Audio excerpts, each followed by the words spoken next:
Hi everyone, today we're doing breaded pork chops, and this is something my mother did probably like 40-50 years ago, and we never breaded it with breadcrumbs. We always did it this way, so it's really easy and simple. If you use shake and bake or breadcrumbs, give this a try, you'll really like it. I just take a Ziploc bag, and I only have the 6 boneless pork chops, but you can use bone-in ones. You can use chicken, pork cutlets, whatever you have on hand that you want to bread. So probably 1.5 of these would be okay, maybe 2, but so the goal is to just crush them.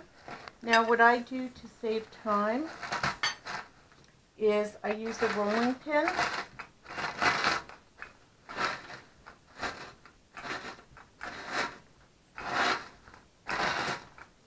Now you don't want any whole crackers in here, nor do you want huge pieces, but I'm going to just do this up so that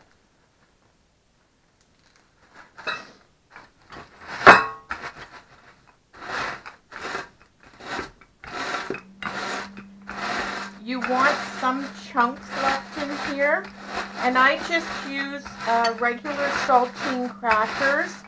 I do get the ones with salt. I don't like it with the ones without salt because it's almost part of the saltiness of them.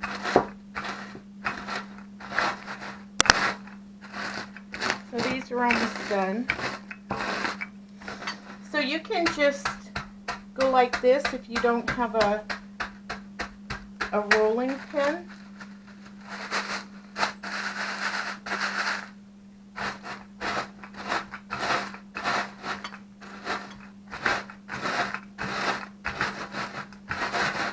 This just saves a lot of time, so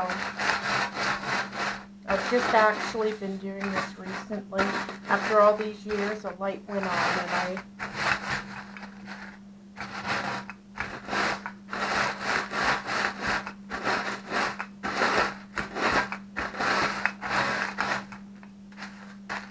almost done.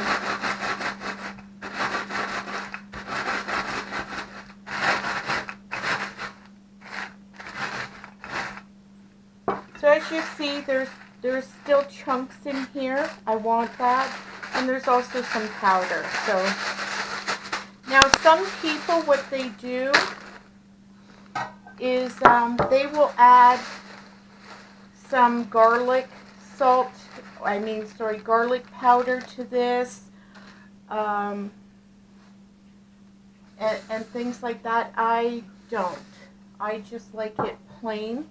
And in here is 2 eggs, and I just go like this and keep stirring them around until you go like this and you don't get, you know, the gobs of the white part of the egg.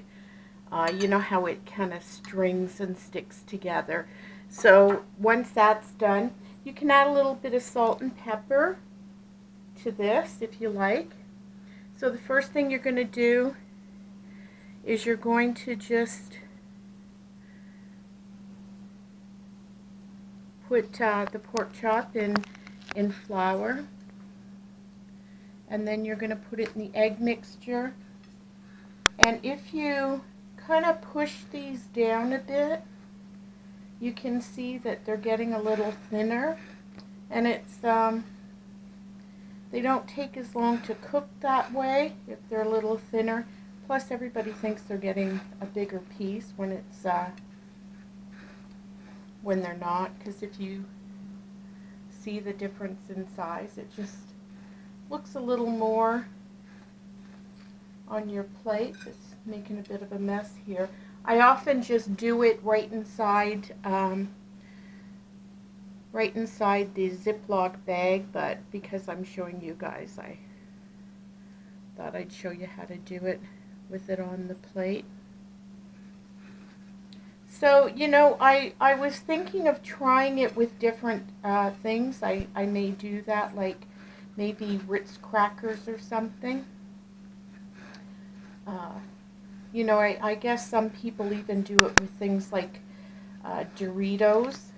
But this is the old-fashioned way. Everybody usually has crackers hiding in the cupboard somewhere, and even if the crackers are a wee bit stale, it's a good way to use them up, because they don't have to be, you know, like you don't want them to be a year past their prime. But if you've got a few crackers that you need to use up, this is a great way to do it.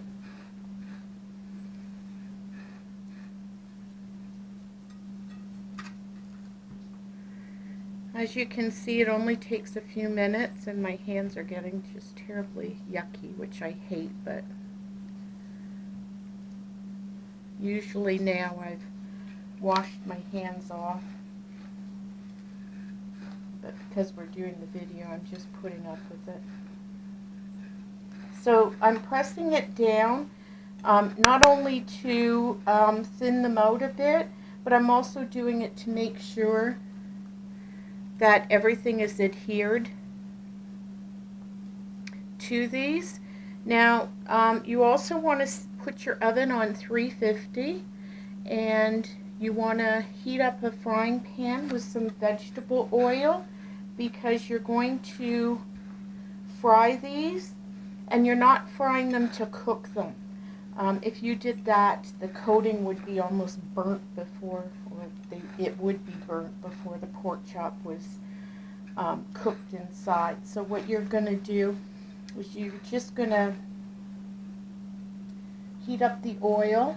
I'll show you what they look like once we get to that part. You're going to heat up the oil, and you're going to, when the oil is heated, you're going to put these in, and you're just going to brown them, lightly brown it, and then once they're lightly browned, you're going to put it on a cooking sheet, like a cooking pan, and I oil the pan. I just spray some Pam on it just so that they don't stick.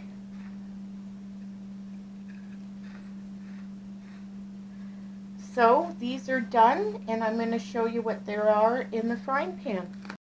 Okay, so I have lightly browned these. As you can see, they're not really dark. It's just a nice golden brown.